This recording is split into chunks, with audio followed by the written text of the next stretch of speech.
Kitchen and Juicer on 30th and Truth, right here in Kansas City. How about that? Ruby Jean's Kitchen and Juicer.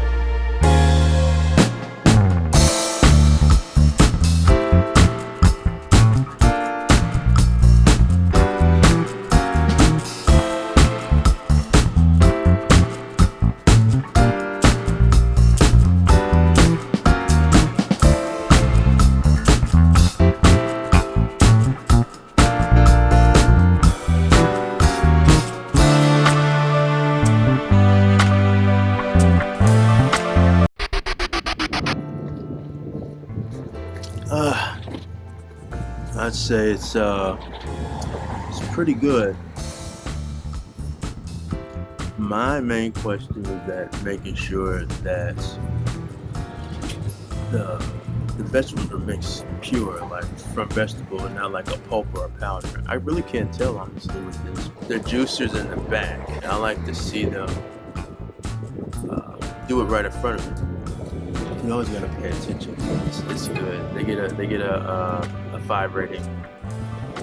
My only thing is just I want to make sure they're actually putting actual vegetables getting juiced, and that they're not using a powder or prepackaged product.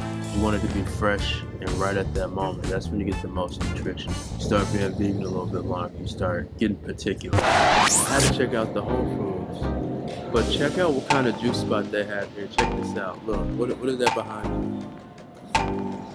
Ruby Jean's Kitchen in Whole Foods. That's crazy. I wasn't even looking for this one, and it was right over here. So this is one of the only few Whole Foods that actually have a fresh juicer.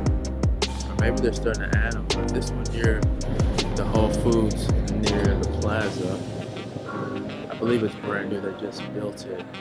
So you can check it out either on 30th Truth or you can come to the Whole Foods. How about that? Yeah, I gotta check them out and support them. And if you're somebody who's really into your nutrition and you want to keep it fresh as possible, I said try them out. Ruby Jean's Kitchen and Juicer.